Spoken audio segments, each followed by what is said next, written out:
I'm Maggie Weldon from Maggie's Crochet, and in this video I'm going to show you how to whip stitch.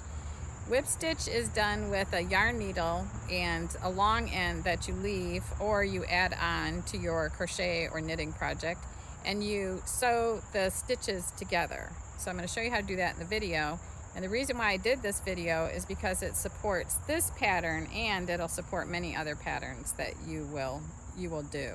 So what I like to do with a new design, which is this design is available at maggiescrochet.com and at our Etsy store, is I love to create support videos. So for this one, I did the whip stitching. I also did a video on cluster stitches, and I did one on steam pressing, and then I have another one on joining with a double crochet that applies to this design. So I want to thank you so much for watching, and let's get started.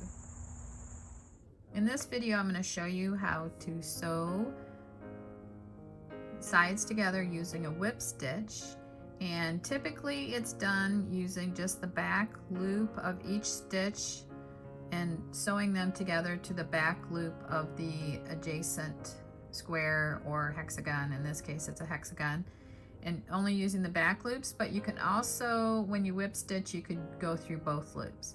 But in this demonstration, I'm going to show you just the back loops, and I'm going to match every stitch to the corresponding stitch on the other motif. So here I have a chain 2 in the corner.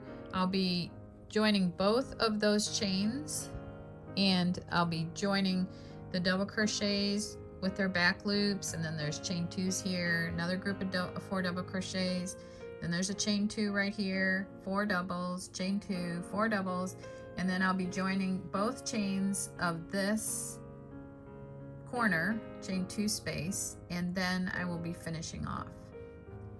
So to get started, I also do this. Some people work it from the front, and I find it much easier to put the right sides together like this, fold it together, and work from the wrong side like this. And you'll just be matching all those stitches up like that. So if it might help if you want to pin this together, like put pins out here so you keep it, together.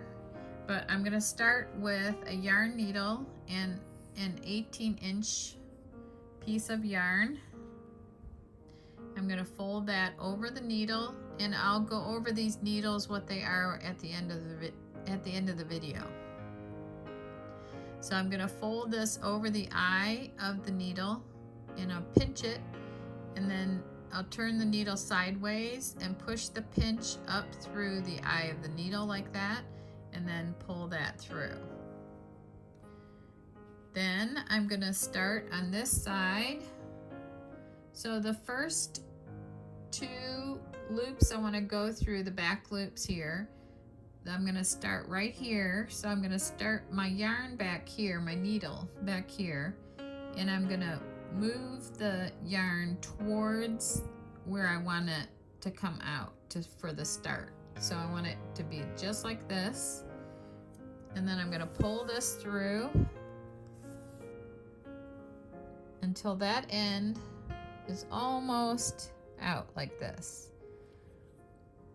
And then I'm going to go into that chain, the back loop of that first chain that I'm going to join to the other side, and then I'm going to pick up the back loop of the corresponding chain on the other hexagon, and then I'm going to go through those 2. I don't want to pull too hard because this end is still not real secure yet. So I'm going to go through there real gentle, and then I'm going to go back through there again. And I could go through here like this to create a knot, and that would lock it in place like this.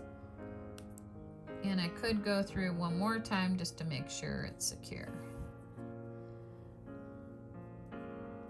These hexagons are coming off of a design that's scrap colors, so the joining color we used is white, but typically you'll have the main color be all the same on the outer rounds, and then I would recommend using like in this case it would be the green, to join it, and then you won't see any of this of these ends like this.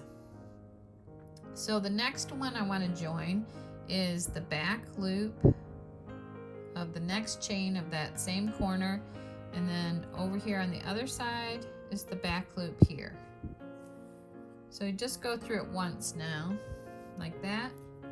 Now I'm going to work across the 4 double crochet group right here, and I'm going to go in the back loop of the first double right there and the back loop on the other side. You want to make sure, actually I didn't have the right loop. I was trying to go in that loop and I was skipping this loop right here. So you don't want to skip anything. And then I'm going to go in the next one. And the next one. And then this one. Okay. And right about this point, I'm about an inch in, a little over an inch. I'm going to pull this to snug up the stitches a little bit. Now I'm going to work across the chain 2.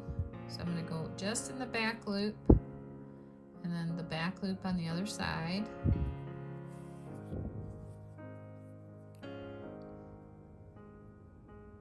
And then the next one. And then the 4 doubles again. So I've got 1, 2, 3, 4, and on the other side I have 1, 2, 3, and 4.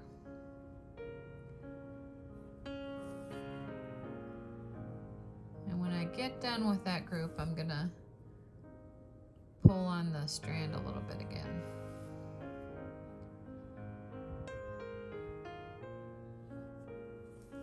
Okay, and I'm gonna pull, and all of the strands are tightening up there. So on the other side, I'll show you what this is looking like. It looks just like that. And because I only went in the back loop, it creates, the front loops are creating this nice little ridge here. And it goes, it coordinates well with this pattern because we have the back ridge of these patterns, like the back loop is part of the pattern, so this fits in. It's a nice finish for this.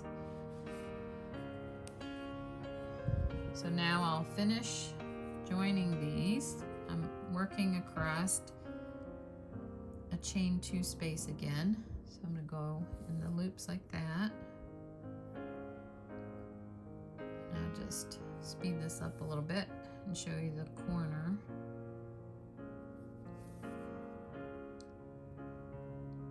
I love this needle that I'm using. See, I already went, sometimes it gets confusing. I already went, you can go on the other side and count. I got 2 left over here. So I was confused on whether I went in this one or not, but I did, it's right here. So I'm gonna go here and here.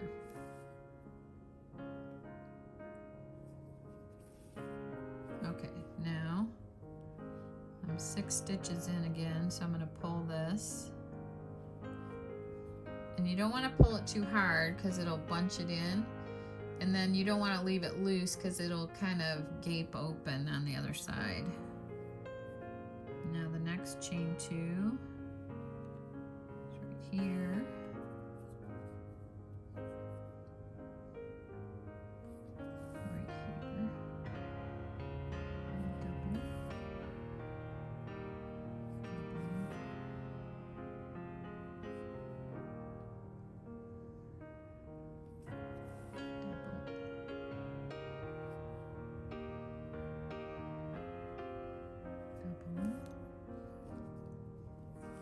Okay, now I'm going to tighten this up. That. Now I'm back to the opposite corner. I go in that chain. And then the second chain.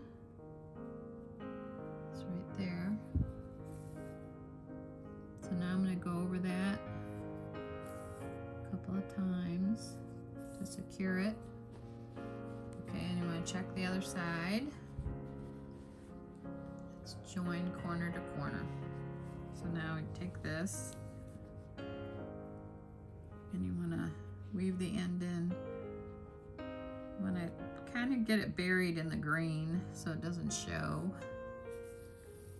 And then now I'm near white, so I'm going to take it into the white, like right here.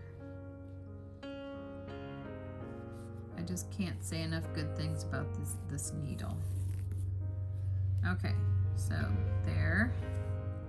And then you want to always hold your scissors flat and hold this up like this, and then just snip while it's flat. Okay, and that's how you join the sides. It would be the same exact thing for a square or a hexagon. This needle comes from a set that looks like this. They're all different sizes, and I think you'd have a needle for every project in here. And these bigger needles would be great for a real bulky weight yarn because they have this little nylon top to it. And there are different sizes of these. But the tip is what I really like. It's not a blunt tip, so that, and it glides through the ply. Let me show you. So it glides right into the ply of the yarn. So you don't have to, a blunt end, you have to, you know, kind of have to work it in too much. You have to think about it too much. But this one, it glides right through the plies really easy. You don't even have to think about it. It just glides right through. So that's why I like these. So I want to thank you for watching. Make sure you subscribe and hit the like button. Sign up for notifications, and every time we have a new video, you'll be notified. And post any comments, and enjoy your crocheting.